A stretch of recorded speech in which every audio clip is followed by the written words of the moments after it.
Hi everyone and welcome back. Okay, so I've got a little sketchbook tour for you in my Etchr sketchbook. For this project I've used all Etchr products. Like I say, the Etchr sketchbook. I've used the Etchr 24 half pan set of watercolours, and I've also used the Etchr brushes in this brush roll here. Now if you stick around to the end, I'm going to show you a really good hack, a good tip for using the Etchr brush roll, which I've found. Okay, so I'll show that at the end. Got a few bits on there, never mind. Right, so all of these products were actually sent to me by Etchr, free of charge, and they were obviously sent to me so that I could share my thoughts on them in a review. Now I've already reviewed the Etchr sketchbooks in another video, and I'll link to that review in the description below. Really are first class sketchbooks. And I've also done a little sort of unboxing and a first look at the watercolours and the brushes in another video, which I'll also link in the description below. Basically I just swatched these out, but I didn't really use them for a painting. But like I say, I've used all of these in this sketchbook for this project. So basically what I've done, I've painted all of the British butterflies in this book. I can't remember now, I counted how many there were and I can't remember. I think it's 146 different illustrations in the book. And basically how I've done it is I've painted the male of each species and the underwing as well.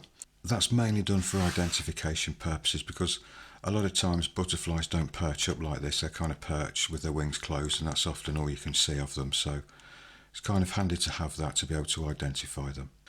So what I've done, like I said, I've done a male of each species, but where there's a difference between the male and female, I've actually painted both and the underwings as well. But in this case, these are all males, all the same.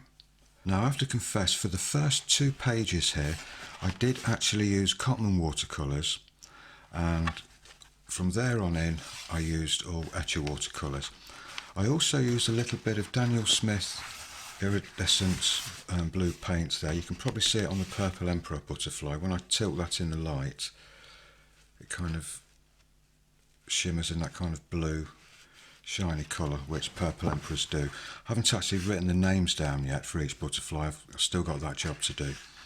So yeah, the first 2 pages were done with Cotman, and after that it was all Etchr products. Now the project took me about, well, just over a year, working on it on and off. It took quite a while to draw the butterflies out. So these are all Etchr colours now. You can kind of see that they're really nice. They really suit the colours on the butterflies really well. So yeah, it took me about a year to do this. The drawing part was the longest. It's quite fiddly to do all the markings there. But once that was done, I just kind of sat down at my leisure in the evenings and just went through and just painted a few in each night here and there, and soon got them finished. Now these sketchbooks are fantastic. I mean, I love them. They are my favourite sketchbooks, and they're perfect for projects like this. And I've used these sketchbooks for years, and I always recommend them over on my Patreon channel to all my members there. I recommend them on YouTube as well. You really can't go wrong with these sketchbooks. But it was the first time I actually used the Etchr watercolours and their brushes, and honestly they were an absolute joy to use. They really were. Had no problems with them at all. There was only one colour actually in the set that I didn't particularly like, and that was the burnt sienna. I don't know if you can actually see on the swatch there, it doesn't really look like burnt sienna. That colour there, or even that colour, looks more like a burnt sienna than that. That looks to me more like a raw umber, and not a very good one at that. I didn't like that paint at all. Didn't like the colour, I didn't like the texture it was giving, but everything else felt like an artist quality paint. Even though these are being sold as student quality, they really are top class watercolours. And the brushes as well, I mainly used the small rounds, for painting the small areas and the detail and everything. And I did actually use another rigger brush from another brand, just to get the super fine detail there, fine lines and everything. You can see there, you know, that's a male and a female there of the same species, but one looks different to the other, so therefore, you know, I had to kind of paint two in. Because it's done more for identification purposes, I guess, more of an identification book than anything else. I think if you were doing this just as a nice art project, all you'd need to do are just the front side of the butterflies and not really bother with these. Some of them can get really quite fiddly actually. Some of the markings on them, you can see on some of these, I mean they were quite easy compared to some of them, but I mean the beauty really is in the front facing part of the butterfly. But they're great fun to do, and they really do suit watercolour really well. Right hand, yeah, that's it. So I had 2 pages stuck together there. And these art materials, particularly the paints, the brushes, are so suited to this type of subject.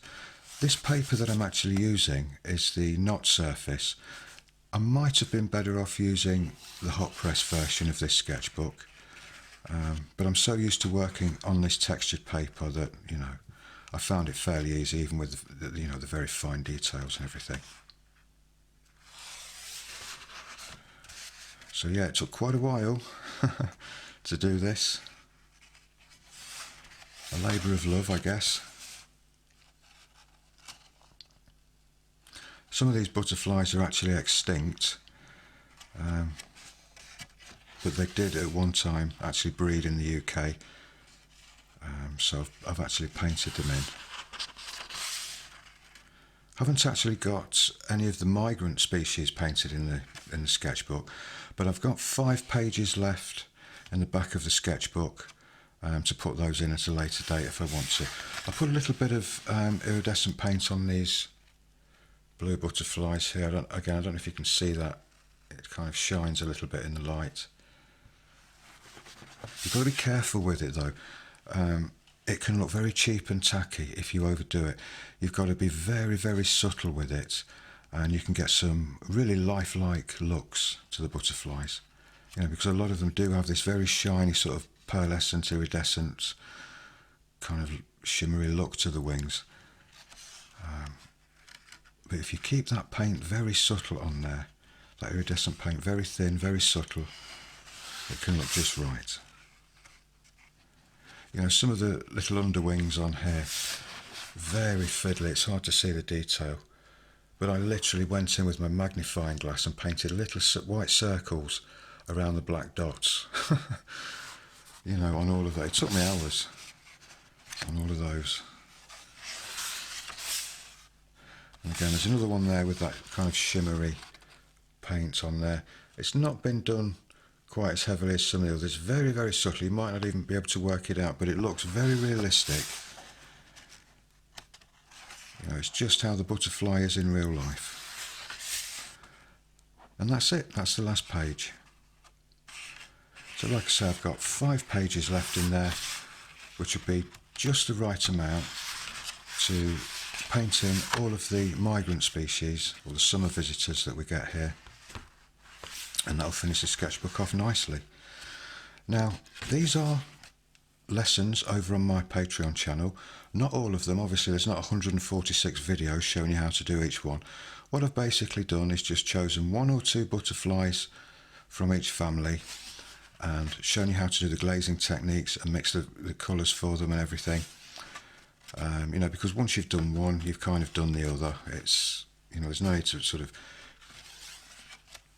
show all of these. They're all pretty much the same colour but just with different markings. So I just kind of show one video how to do those, you know, one video how to do, you know, another family species there. There's also a couple of videos on how I drew these out and shaded them before I actually done the watercolour painting. So you can, in theory, do this project for yourself, following along with those videos. There's enough. I've made sure there's enough information in there so that you can actually do that. You know, you can paint along and actually complete a project like this. And also there's tips as well on how to actually paint white butterflies on a white background. Not as easy as what you think. or should I say not as obvious as what you think. But yeah, these were probably the ones that took me the longest, you know, to draw out. Like I say, the markings on these really are something. They really do take a long time to do. And you kind of have to get them right as well, because it's the markings that kind of almost determine what species it is. So you can't just kind of be generic about it. You really do have to kind of get in there with a magnifying glass and get them right. They're great fun to do, they really are. In fact, I can't stop painting. This is the second project, or the second butterfly sketchbook that I've actually done. The first one, I've got it here actually. The first one I done years ago. I done this on YouTube. I've shown this on YouTube. It's in a moleskin sketchbook, which actually kind of fell to bits on me as I was working with it. But I've managed to rebind it and repair it, and it's as good as new now. So again, that's another one that I've done on YouTube. But I didn't paint the underwings or anything like that. Just the, you know, the fronts of the butterflies. I'll leave a link to that as well in the description below if you're interested. But this project obviously took a lot longer. There's a lot more, you know, individual illustrations to do with doing the male and the female and all the underwings as well. So yeah, there we go. And as always, Etchr products, they don't let you down. They're great, aren't they? If you've used them before, you'll know exactly what I'm saying. You know, they really are first class. So a big thank you to Etchr for actually sending these products in to me. They were absolutely perfect for this project. They really were. So Etchr, you made this happen, and I'm very grateful for that. So thank you very much. Now, as promised, I'm going to show you a little hack with the Etchr brush roll. Let me just move that out of the way a second. Now on the website, you can buy this brush roll separately. You don't actually have to buy it with the brushes in. You know, you may be already kitted out with plenty of brushes and you're not looking to buy any new brushes, but you might be looking for a nice brush roll to keep all your brushes in, and I can highly recommend this. It's very good quality material. It's like a cotton canvas material, and the way I've hacked this is when I got it, this area here was sewn across the top. It looked like a pocket, but it, like I say, it was fixed across the top there. It was all sewn up, so you couldn't actually get any brushes in there at all. Now I very carefully unpicked the row of stitching that was there, and it leaves no mark whatsoever on the back. You can't tell that there's been any stitching or any evidence of it anywhere at all. It looks like it's, you know, to all intents and purposes been made like that. Why they actually stitched it is beyond me. I don't understand why they actually stitched that up, because it makes a really nice useful pocket. So I've unstitched that, and now I've got a really nice large pocket there, so I can carry hake brushes in there, flat brushes in there, or just generally more round brushes and flat brushes, pencils, pens, anything I like in there. And it's really increased the usability and the functionality, I think, of this brush case. So it's a nice little hack there to get more use out of your brush case. And it'll still roll up, you know, you can really pack this out, and it'll still roll up nice and tight, you know, and you can do the laces up there. So very happy about that I was able to do that without anything falling to bits or any seams coming loose or anything. It's had no detrimental effect whatsoever on the brush roll at all. And these brushes, oh wow, I mean they are, I use the three smallest ones here the most. They are just superb. The points on them are incredible. Just absolutely perfect for small details and intricate work. And obviously you've got your larger size wash brushes there, but again they have really nice points on them. But what I really like about these brushes was when I was using them, I couldn't stop thinking to myself that these feel just like sable. Okay, they don't hold the same amount of water as sable. None of the sable imitation brushes do that I've tried. And I've got to be honest with you, these are probably one of the best sable imitation brushes I've tried, But yeah, Etchr aren't selling them as that. They're just selling them as nylon brushes. But these are so soft, so springy, and they point up perfectly and come back to shape, really nice and quickly, perfectly every time, that you could be fooled in thinking that these are actually sable. Like I say, the only thing that gives them away is they don't hold the same amount of water as a sable brush. They just hold, the same amount of water as any other nylon brush, which is fine. I mean, all I ever use these days are nylon brushes, so it's something I'm very used to. But if you've been looking at this set and you've been wondering about it, don't hesitate. They really are first-class brushes, and you will not be disappointed with these.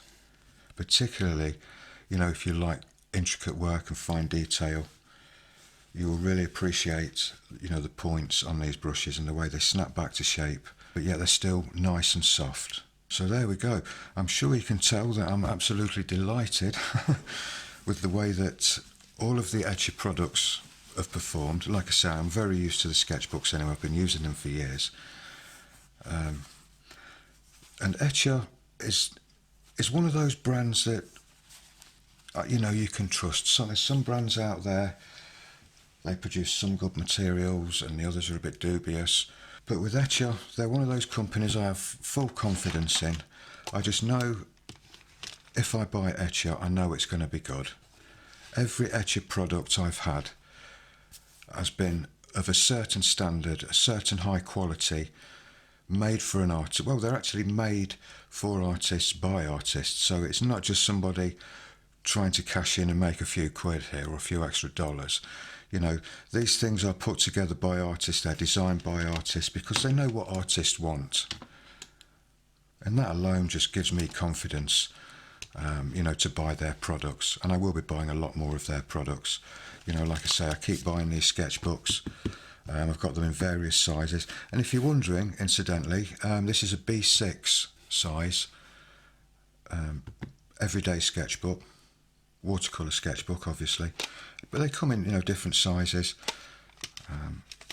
That's obviously in portrait opening there. You can get them in landscape opening and, like I say, different sizes as well. So you're bound to find something that suits your needs. So there we go. I hope you enjoyed that. If you did, I would really appreciate a thumbs up, or if you just found the video even slightly entertaining or helpful. Again, I'd really appreciate a thumbs up, and I always read your comments and try and answer as many as I can. Okay, so thanks for watching everyone. Take care, and I'll see you in the next one. Bye for now.